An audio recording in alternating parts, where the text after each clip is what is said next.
The first issue, the first real major issue that we're going to be taking on, and ultimately we're going to be bundling issues, but the first major one is our pension plan.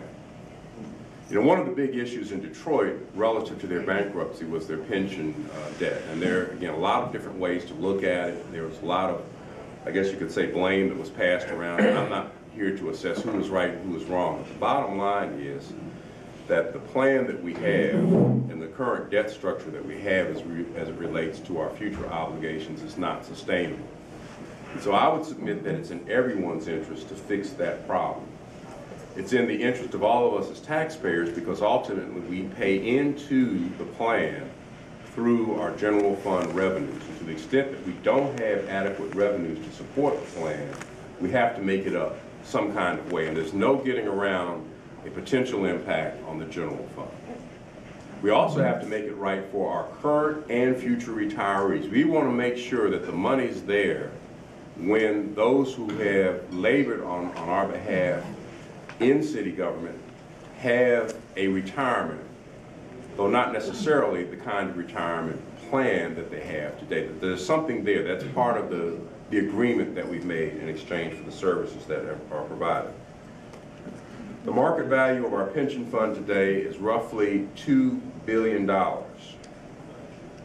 As of roughly a year ago, we had just over 6,000 active employee participants, 4,000 retiree participants and beneficiaries, and then just over 600 disabled participants.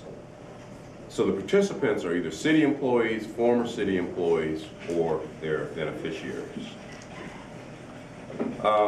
So what are the current benefits in the program? And by the way, we have what is called a defined benefit program. You work for X number of years, there are contributions made on both the city's part, on the employee's part, and as a result of that, there is a defined payout that's a function of salary. The participant in general gets a percentage of his or her highest salary for the last 3 years of service, and this changes over time. The problem is that we are not putting enough money into the program, particularly with the market downturn of basically the last 5 to 7 years, to ensure its long-term viability. If you look back in terms of the valuation of the retirement plan in 2007, 2008, which is really about the time the bubble burst, our pension plan was funded at about 102 and a peak of 104% of our liability. By 2009, that had dropped down to 79%. In 2012, it had fallen to 74%.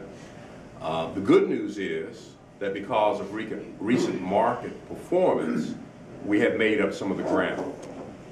The bad news is that the kinds of returns that we've enjoyed, and those of us who have 401s, 457s have seen improvements, is that these are not sustainable levels over the long haul. And particularly for the city, because over that period of roughly 2009 up into the current, we were preoccupied with other fiscal concerns. We were not able to increase our contributions and so really maximize our gains through this expansion.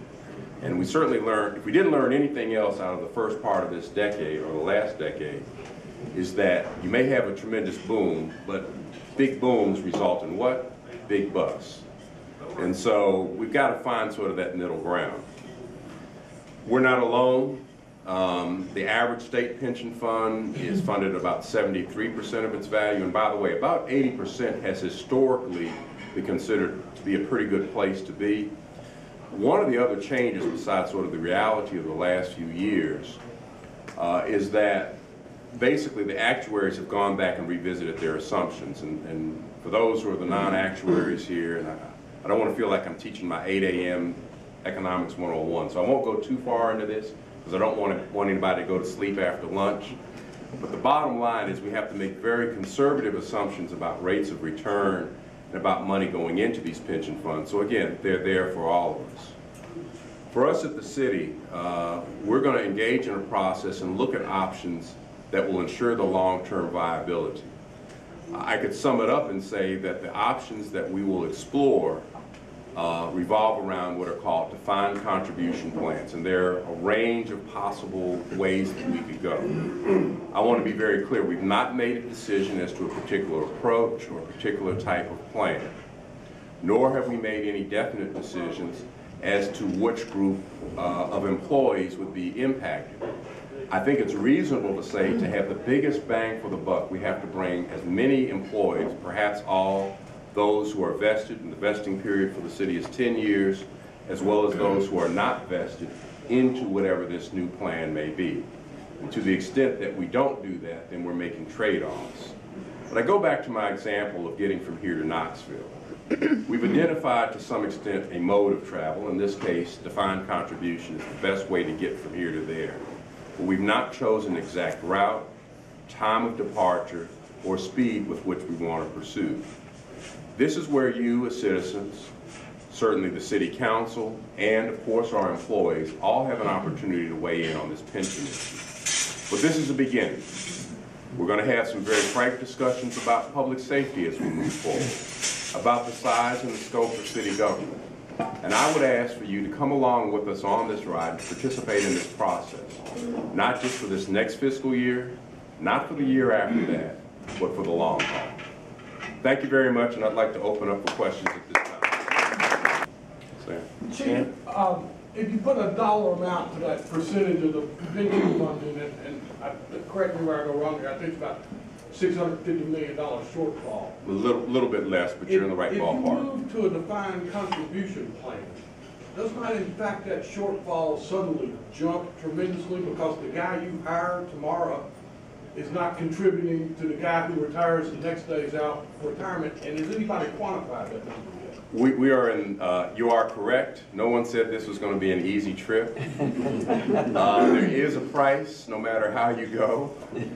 And yes, you put your finger right on it. I mean, you have a couple issues. One, if you've got your vested employees who we basically made a commitment for them, nobody's going to lose their pension. Let me just say, nobody's going to lose the money they put in the system under any conceivable scenario. But to the extent that there's a difference, we're going to have to find a way of funding everybody's cash value. So that's one piece. And the other piece is we've got to make up that difference. And so to the extent that there are 4,000 retirees out there, we've got to have a way to continue to support them. And to the extent that we don't bring all the city employees in, we've also got to fund that future obligation. So part of this is in the details of how we handle those funding questions. It's not like you flip a switch, go defined contribution, and everybody lives happily ever after. Sorry, that's only fairy tales.